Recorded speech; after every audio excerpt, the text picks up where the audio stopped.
What's up, guys? Today I'm going to be giving you 5 easy tips that'll take your game from beginner to probably even like higher level gameplay. These are like really simple tips that can really help you get better at the game. And yeah, let's get into it. My first tip is to try to use hollow sights instead of irons to start. It's a lot harder to line up iron sights really fast like this on the Sim 4 here. I saw someone in my comments was saying that it's hard for him to quickly line these sights. So kind of the solution to that is to try to just find these hollow sights like OKP7s. These are really easy to find in raid, and they're really good sights for the most part because you don't have to line anything up. It's a lot easier to just put this up and quickly get that on someone. You know, if you're a beginner, this is definitely a tip that'll help you aim a lot faster. My second tip is to work on your draw. Basically, the purpose of this is just to be able to go from looting to shooting as fast as possible. Like, say you're in your backpack, right? Gunshot,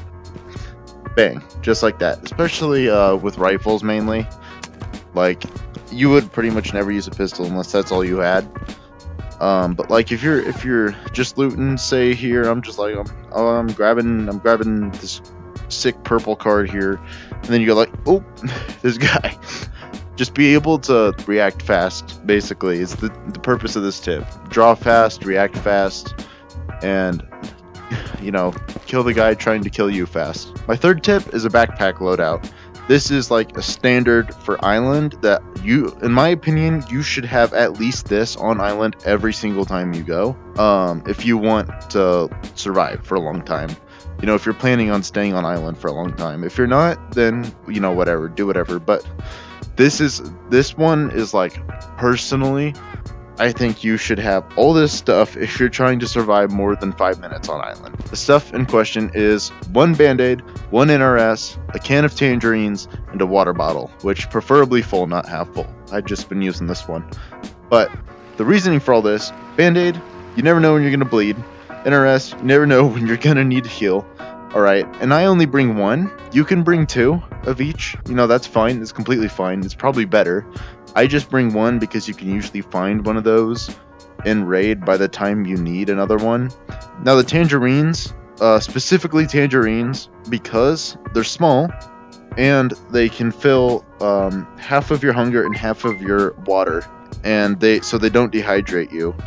And it's small in your backpack, and it does half. So, I mean, you could even bring 2 and have like a full bar, but I only usually bring 1, and it's easy to stack on the water bottle here, which is also good for if you stay long enough and this wears off.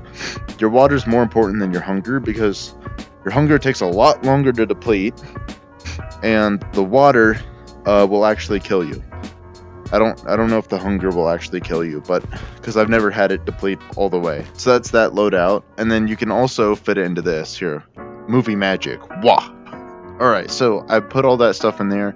It's a lot smaller because obviously it's a sling backpack, but I mean, you can still conserve quite a bit of space for extra magazines or grenades or whatever you want to put in there, and then still have all that basic stuff for island. Although I recommend just buying an adventure backpack and getting insurance on it, because it's just a lot nicer. It's a lot bigger. You can't really fit that much in here. This is like the bare minimum. For these last 2 tips, basically they're just settings, but they're very important in my opinion. For the first one, you're gonna want to go to audio, and then make sure your master volume is all the way up to 2, because this will make it so much easier to hear footsteps or players or gunshots or like anything. You want your audio all the way up on this, unless you're using headphones or something. Then I don't know, because I don't use them. But if you're using just the normal headset speakers, you're gonna want it all the way up to 2. Then this last one is the virtual gun stock.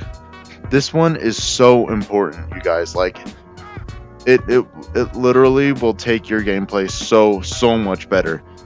Because see, I'll turn it off here. It just smooths out your rifle. Say I have an M4 here. Okay, so no virtual gun stock. Basically, it's just gonna yank my gun up like this, and I can do all this, which is all fine and dandy, I guess, until there's like a guy and you're all scrolling like this. Like, it's so much harder to like control your gun than if you turn virtual gun stock on. You don't need an actual gun stock for this, it just works.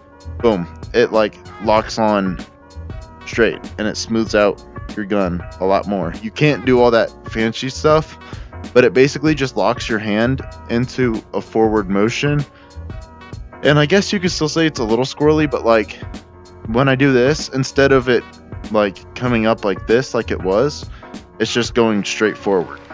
It's going straight, like I'm pointing at what I want to shoot. Alright, that's going to do it for this video. Thank you guys for watching. Please consider subscribing. We just hit 200. I thank all of you for that so much. This is amazing. And yeah, I'll see you guys next time. Peace.